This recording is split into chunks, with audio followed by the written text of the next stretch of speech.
1st of Feb, how are we feeling? I'm feeling pretty good. Pretty good going into another month, knowing that this month has a lot in store for me. There's a lot on my plate. I'm definitely feeling pressure. I'm definitely feeling going to be pushed outside my comfort zone. I definitely feel, for me, I need to evolve to another level than where I've been before, so February can be as successful as I want it to be. Big month for the Mastermind, of course, top of all other work we have inside FitPro CEO.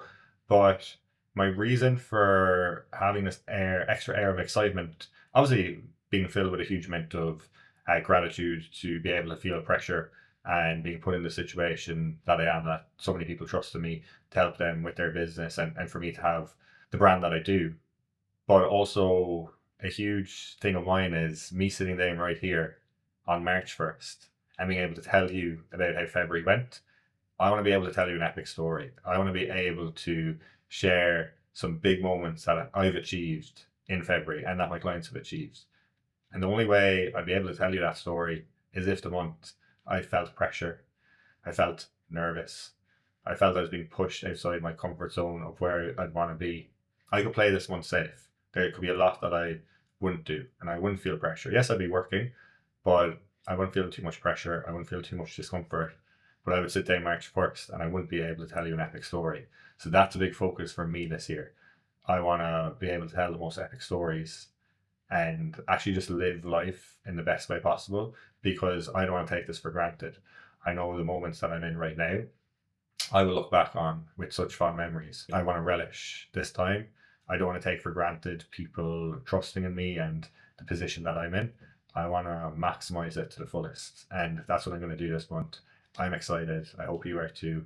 Strap in and we'll have a good one. What's up, gang? Currently, I just started doing one-to-one client reviews and giving them feedback for the week, and feeling slightly slightly emotional today. I do get like this sometimes, but I want to, a client who started with me, it was actually last February, they filled this out on the 13th, 13th of Feb. So what was the number one reason they joined FitPro CEO?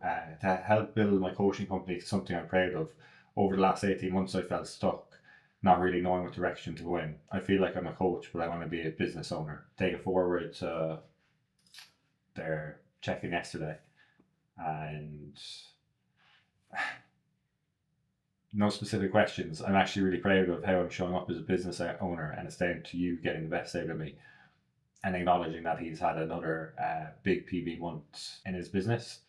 So something like that seems small on the surface, or it can seem small that for me to read there, maybe for that client to put it in. But sometimes we don't realise how far we've actually grown and the steps that we've actually taken. So something like this, it's a small moment that he mentioned yesterday, and probably wouldn't even reflect back onto how he felt last year. But yeah, that's fucking why I love what I do. So yeah, gonna give this client feedback now. A few obviously areas for us to work on as well. So that's usually like how I enjoy giving feedback. First, we want to start on like, okay, what's actually working, what's going well. I feel business and progress in general, a lot of it comes from like momentum and belief. So okay, sometimes we don't have momentum, but how can I get my clients to believe that? I hear a lot of times that they've gotten talked down to before, people like have made them feel small. That's just not the way that I do. If I need to be cutthroat and to the point, I most certainly will be if I have to be. Or one thing I don't deal with is like any form of like respect when it comes to at me.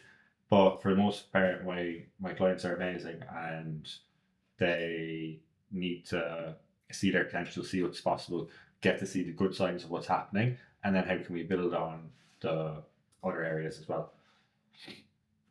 So let me dive on with this one. Wait, give it a there you go. There you go. So which one is it? Hi guys, I'm just learning tutorial from Kez because I had the Osmo for a week and it wasn't following me around. But now it is. There you go. You can go in your kitchen, make a coffee. Go in the kitchen. Come. Well, you're moving it. Yeah, well, because you Don't need make to. it seem that way. Yeah,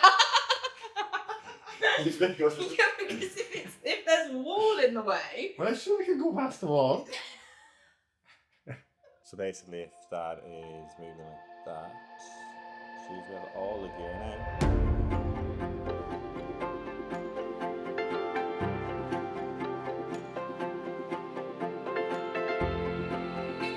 get clear on it. Don't hold emotion to it, but allow it to unlock your next level of business. You're very good at this. Well, no, I don't know. Well, like it's. I'm more meant it is an easier format for me to. Yeah. Smash it.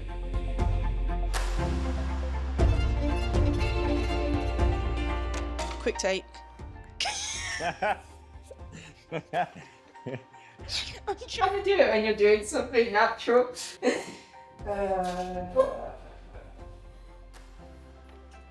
Quick take.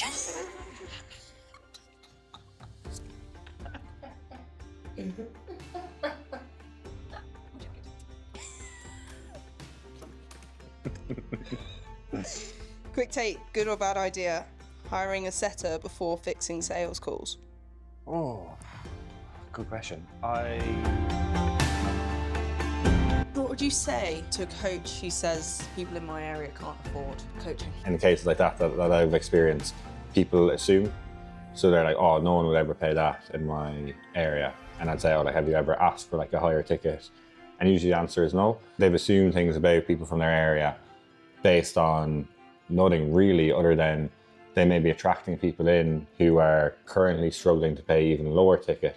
But what you will find out is when your energy shifts and you start to charge a higher price, one, you'll attract people who do, but two, the way you show up and the conviction that you have on calls also changes quite a lot. So what I found is like, whether you're trying to sell someone £150 or £1,500, sometimes it's as challenging to do both. And don't get me wrong, like you will have people who you will get on the call and like can't afford it. So I also think people sometimes have a fear of that happening. Like I remember for my fitness business doing 3 1,500 paid in fulls in a row on a Saturday morning. And then I think I didn't take calls on the Sunday. The Monday came around and 2 people in a row like literally couldn't afford anything. And I was happy to take chances like that and have people were like, no, I literally won't have, like I was thinking it was going to be £100. Okay, cool. If I try to completely eliminate that, I don't think it's realistic. So yeah, it's just like putting yourself out there to ask for it. And also when you are commanding that, you'll start attracting more of those people in. That's true, but do you not think there is like a correlation between area and what people are willing to pay, like culturally, for example? Yeah, definitely. Well, a few things. So definitely like a cultural thing around people in America versus people in the UK. I do notice a big difference. Also economy, like I would notice the difference even taking, again, calls when I was doing it for my fitness business. I remember looking at the like country code of like where the person was from, being excited if it was someone from America or Australia. And even, to be fair, Ireland, I noticed being ahead of the UK in terms of like what people were able and willing to invest. That being said, it doesn't mean that those people aren't there. So it's one, okay, coming up with a strategy of like, okay, how can we attract people in who are from a different area? So I would also say to people like, maybe don't stay as local if you feel that is a big issue. But two, also don't assume that is the case. Like it's that thing of like, if you don't ask, you don't get. That makes sense. And I think as well, we've seen a lot of coaches relocating out from the UK over to Dubai. And I've heard a lot of noise about how moving away from hometown and then coming out to Dubai, you see a different perspective when it comes to money and the types of clients that you're attracting, and you actually lose a bit of your client base originally. Do you think that ties into the mentality and the limiting belief in terms of charging more when it comes to clients back, quote unquote, back home, because they might have had a few drop-offs because of them relocating? But I think that's an interesting topic. Okay, specifically around what you said. I don't know. It's a weird one. It's a challenging one to navigate because I think it's easier for me because I think people will invest into a business coach they like probably want to see their business coach doing well.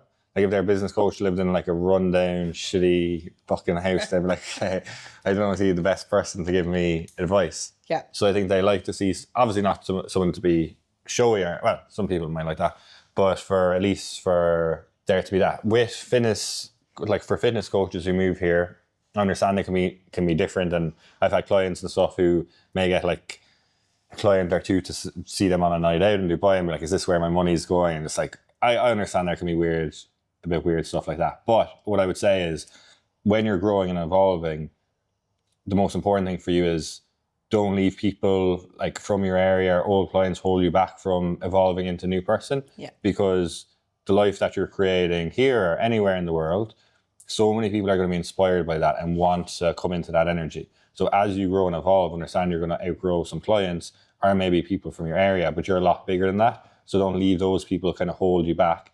Be you, do everything that you want to do, and understand that there's better people who are more aligned to you that are going to gravitate towards you in that chapter of your life. That makes sense. I feel like as well, a lot of online coaches, when I've witnessed and heard their stories, they kind of start as like big fish, small town. They're the person that everyone goes to, especially from Ireland. Everyone that comes from Ireland is like, this little area of Ireland, I'm big dog. I'm kind of the only one that really offers this service in that area. Yeah. So then when they come out here, it's like in a way, you get some clients dropping off, but there's this wider expansion when all of a sudden now you're more accessible or visible to the greater world if you've invested in the right person in terms of support and help and guidance of scaling your business. So it's almost like there's an opportunity as well as the loss. And I think if you sit too much in that loss, you might not ever realise just how much more of an opportunity you have. Yeah, such a good point. Such a good point. And I'll take it back to my first mentor, Mark, and he literally used to say, like, you're so much bigger than your hometown, because I used to get worried about that sometimes. And he's like, stop playing so small. And that's all I would say to anyone. If you're worried about some clients from your local gym leaving, you're playing too small. And as you said, if they kind of sit in that, they hold themselves back. The opportunity is there, but it's up to them to, because that's the other thing. Sometimes it's like in your area, going to the gym, people who want, like, you might be the only coach in the area. Not easy for you to get clients, but it's something that can kind of come to your doorstep. When you move away, there's opportunity, but it's like really important that you have, like, as you said, the right guidance and the right strategy to leverage that. Yeah, definitely agree. Peace. Good. That's all I got. That was good. Wait, what? Okay, so the way I thought about it, yeah, it's a lot of money for football, but there's going to be some enjoyment there. And sometimes I pay 600 dirham literally to pay off a fucking speeding fine that I stupidly got. Do you know? So I should be way more annoyed about the speeding fine than paying £100 for football. Fair. That doesn't make sense. That's like... Boy math. Yeah. Connor math. If you think about, like, what I feel pressure for right now, like 2 weeks out, what I think really, really important is, like, I heard someone say this the other day and I was like, fucking hell, it's actually so true. Like, never take what you have for granted. Never take your clients for granted.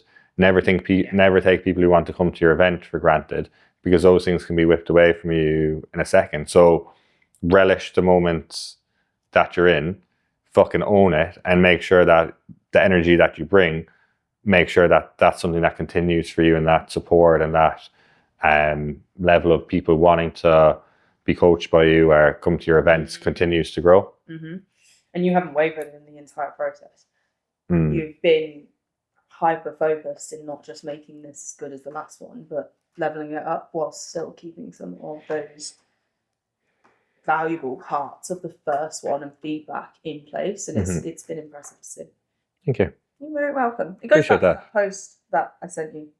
Oh yeah. The big things and the little things. Yeah, focus on the big and the small things. So the big thing is the villa, and the small thing is the football. Basically. Yeah. Basically. And one last thing for your to-do list for us to deal with is actually the content off the back of it too. So we've got a very clear plan in place already for overview for long form, but I think there is a lot of opportunity that we can leverage when it comes to short form as well, that's not just focused on the mastermind, which I think we should spend some time like actually going through and planning out. There'll be some things that are super, super organic, but it's just a good opportunity to also like get the camera out, ask a couple of questions. We should also look at how we can make the long form more engaging for our lovely viewers. Well, hopefully they've seen it already. Was it more engaging? Did she do a good job? Pressure's a privilege. But if you think, if we can actually story tell into the weekend, could be pretty cool. Yeah. So yeah. Let me cook. Let her cook. Okay. Peace. Okay, it's only like =7 in the morning. I rarely film content at this time. I don't think I've ever filmed content at this time, if I'm honest, because this time I'm usually mute. Deep work works best where I don't have to don't have to open my mouth. But sometimes raw emotion is what you need, and that's definitely something that I'm trying to do. Even in January, I just spoke about how if you see something, say something, and removing that time from seeing something and saying something, instead of me being like, hey, this is good, I'm going to write this down in my notes to something I can get back and speak about later, then you lose the energy and it ends up becoming academic. So I actually just recorded an unposted thoughts. It's around defining moments that you're going to have. And a lot of times our defining moments actually comes when we have hardship, or when we have pushback, or when we just have a sucker punch right into our stomach. And I don't want to sound cliche about it, because it's actually not cliche at all. How you respond to these moments is going to be essentially how things go for you. There was an example I gave around 4 clients from one area leaving me on pretty much the same day. It was like a joint decision. And just previous to this, like a few months before, like the community that we had of like athletes back in Ireland with my fitness business was massive. Like these 4 guys for me were like a big part of that. And just having them all leave on the same day, I felt, that the business was caving in. I just moved to Dubai. I didn't know how to handle it or deal with it. But how I handled and dealt with it was like, okay, how am I going to prove myself? How am I going to show up? How am I going to become the person that makes something like this become irrelevant? So I think it's really, really important. There's going to be different things that we need at different stages of business. Like that can be day to day, that can be week to week, that can be month to month.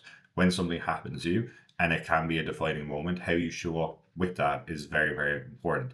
Also, there's going to be other sides where you have a really great moment in business. And it's also going to be a different energy you need to kind of keep up that momentum and keep pushing forward there, or to allow that to be one with the life that you want to live as well. So that's why I'm very much like, as a business coach myself, when I'm working with clients, it's not just like you need to act in this way, because my clients are all at different chapters of their lives. Some people have achieved a lot and they might still feel like it's not enough, and it's like working with them on that. Someone else might be on his or her way up. Their potential hasn't been fulfilled yet, and it's okay. If you have a chip on your shoulder and you want to prove yourself, let's fucking go. Let's do that. Like working with the individual on what chapter they're at's really, really important. For me, I want to have been able to be through as much of these challenges and journeys myself, so I can help my clients in the best way possible. I've been through the points of like, okay, chip on my shoulder, going to prove myself, like taking it back to that point of like, okay, I'm going to fucking prove myself here. That was purely done on, okay, how can I show up and make this seem irrelevant and show them I'm going to continue moving forward. That's okay. I needed to go into that. But that's not fuel that's going to get you there all the time. At other times when I achieved a lot and things felt really good and I felt I had everything that I was ever dreamed of and was looking for, I said, okay, what the fuck do I do now? How do I move forward now? And it's working on bringing fire and bringing drive when you feel like that. And then there's a balance of like, hey, how can we do a bit of everything? And that's what I put myself through, subconsciously or consciously, who knows.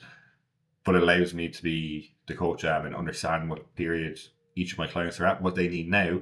But then once what they need now is over with, what do they need then? And how do we continue moving forward? So really interesting one. But if you're watching this, if you've got a sucker punch in this week, if you get one next week or in a few weeks and you can remember what I say to you, how you show up and how you respond is going to be a defining moment for you. So choose wisely and act accordingly. Can you say you love her then? To be fair, I would have already built it by now, but I've been busy. He loves it as well. It's one of my favourite. Little bit DIY. Last time we had to do that, I was like, yes, I love a flat pack. And I was sitting there like, today, but I'll leave you to it. I'm a gentleman. You got me stressed then. Yeah. As long as it's him and not me. Missy creep American spring in his own fucking. Nah, fuck it, I'll do it. Can you order some monsters? Yes. We actually did that alcohol before, I don't know if you noticed that. So we just got kettle for coffee, is it? No, we've got a whole. We have a shop over there. Because it's kind of like a complex. Oh. I just wanted to see what it looks like.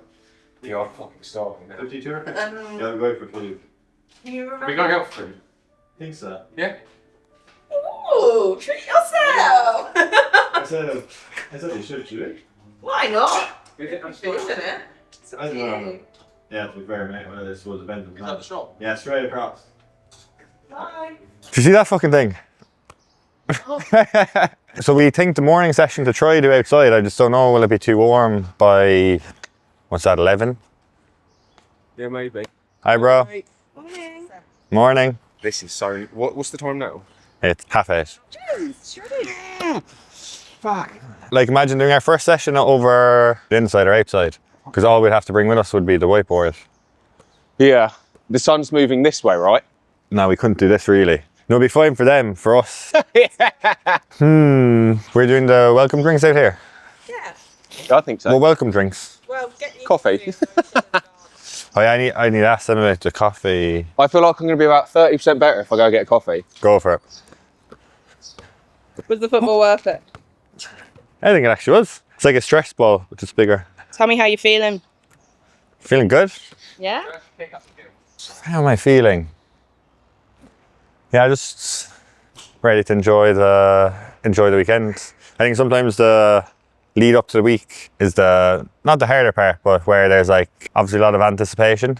So I think going into just happy that it's Friday and like ready to start. You know, it's like almost just wanting to get it started because I know once it's started it will flow really nicely. So that's probably where my head's at. As well, what's interesting is last event I was going to, obviously being the first event, not really knowing what it was going to be like. Also, people didn't really know what it was like. So I think there was no expectation. There was just like curiosity. Whereas I think this time around there's anticipation with me and with people coming because the last event went so well. It's like a different pressure, I suppose. I'd say a lot of people have found this like when you go over things quite a few times, sometimes you can then kind of question yourself and be like, hey, am I going through enough here? How am I doing it? With like a weekend like this, you look at the bigger picture for so long of like, okay, what are we going to be covering over the weekend? The last few days for me have been all about, okay, like in this moment, like how do I want someone to feel? If it's like a bit of a coaching moment and they have to like, you know, execute something on their end, how do I ensure they know exactly what they need to execute? If someone's a bit confused or a bit stuck, how can I explain it in a way in the moment and like in a coaching style? So it kind of comes to all those smaller details, and yeah, pretty good though. Looking forward to it. Yeah, me too. Chris, Well, I was just going to say it's Monday. it's not Monday. Oh yeah. Why did I say it's Monday? Maybe I was worried. I was looking at that and being like, thinking about dealing with that on Monday. Big media wall. Okay, so it's Friday. It's about 9 a.m. We're about an hour out from people arriving at the villa. Myself and Kez have just been doing a bit of filming, getting things ready. And yeah, feeling good, feeling like ready to start the weekend. That's about all. Back in the game. Game. I'm just doing some final check. I feel like I'm not very, I think anything around cables and HDMIs, it's not my forte. To see how it's like. Okay, so I think we're good. Perfect. Yes. Okay, cool.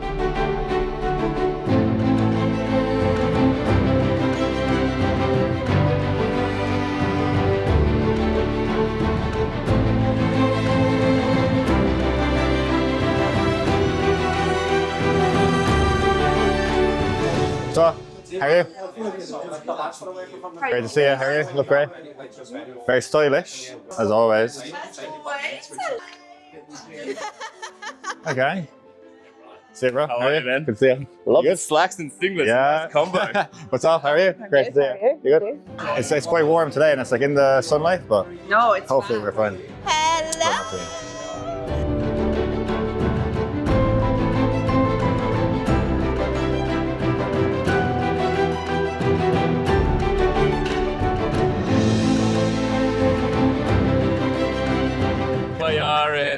Yeah, we literally said it's giving wedding. So I've rented out to be private for today and tomorrow, but it is. I think there's 6 villas. We are XYZ. So when you reach out to them, do you know what makes them feel more comfortable and confident? This is one thing I need to break down with the VA is maybe what type of posts. They're replying to. I think the last 30 messages you sent, it just all looks like young guys. Okay. Like,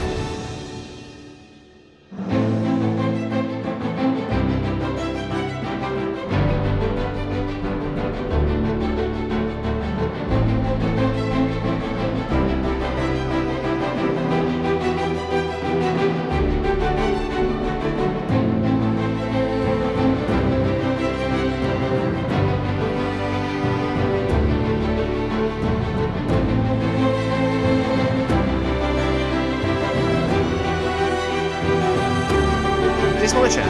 But Is this my chair? yeah, both of ours. Both of us. My back's hurting so much from the flight. I fell asleep like this.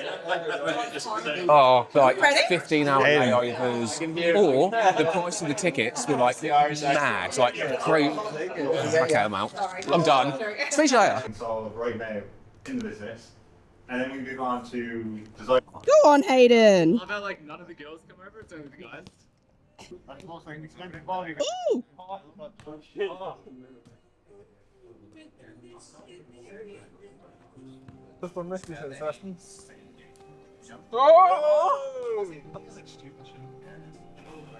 Oh, should we have a football today?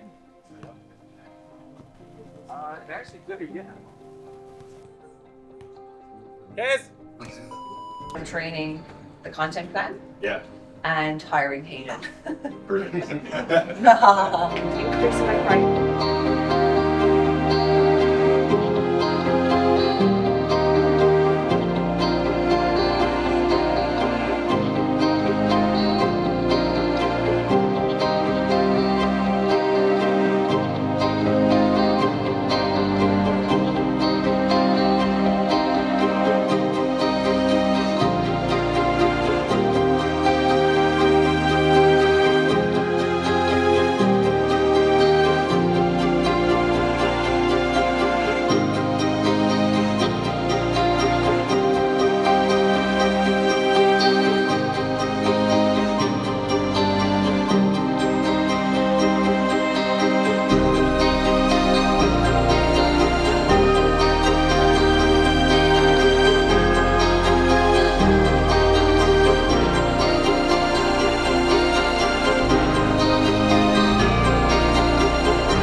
How am I feeling after the weekend?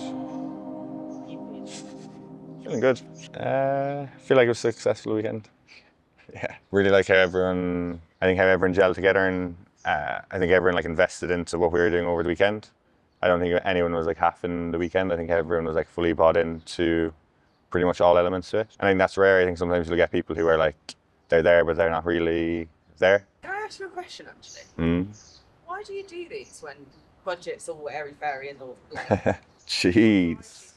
Dunno. I think it's probably one of the most impactful parts of the job, being able to, seeing everyone in person. Yeah, I think like all of us, when we do a lot of like online work, can still be like super fulfilling, and like having calls with people, and obviously still getting to communicate with your clients a lot. But I think there's nothing like being in person and being able to have weekends like this and have those kind of connections. I think that means a lot to me. I want people to see that I value them as a human being, not just as a client. And I feel like weekends like this can do that. Yeah, that's what I love from the last one, as you know as well. Seeing as you made a lot of friends from the last one. And clients. Yeah, so obviously there was that element of the Mastermind, people who were at the last one, and already having that like really close connection. And then new people joining and feeling like they became a part of that as well. So yeah, it's really nice, really, really nice. I think it's also a testament to you, the community that you've built. Because I don't think most events like this, there's always kind of like a couple of characters that might feel off that don't settle into the room very well.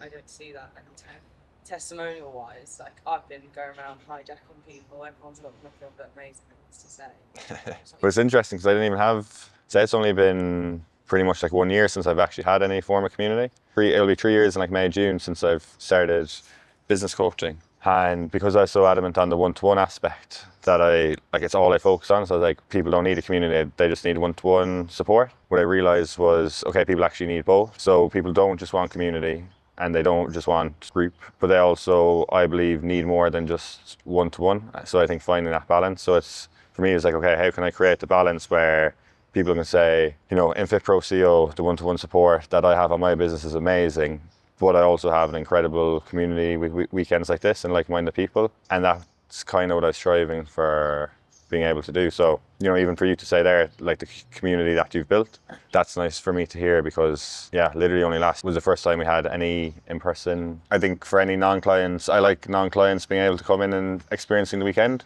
because I think you only see so much on social media of, like, you know, probably what I'm like with my clients. I like people being able to come into the room and experience that. And you know, that's something as well that even like planning for the mastermind and like filling the seats that I found interesting was, it might sound obvious, but the people who were the quickest and happiest to like purchase a ticket was clients and ex-clients. And I don't think that's coincidence. I think they, obviously clients you can see, but at the end of the day, clients are paying you and speaking to you every week, every month. So you would think in one aspect, people who aren't a client would like the idea of being with you for a weekend.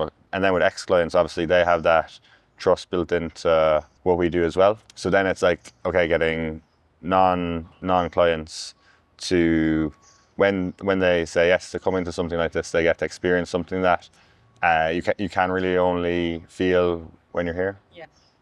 Oh, good question. No, I actually don't think there is. Yeah, maybe, because like obviously with the event being 3-day event, it's quite exclusive for people to come. There's not a, you know, 1-day pass where it's like a lower investment option. So there was a lot of people interested who just said it wasn't feasible for them to attend the weekend. So it is looking at that of saying, okay, how can we keep the intimacy and experience of what people have, and you know, and it might even just be different events. So it could be the Empire Mastermind's always 3-day VIP style, and then maybe it's just doing kind of some half days or full days throughout the year. Probably makes more sense actually. Yeah, mate. Thanks. There you go. That was good to hear. Thank you as well for being such a great help this weekend. Appreciate you. Great. Amazing. Let's go.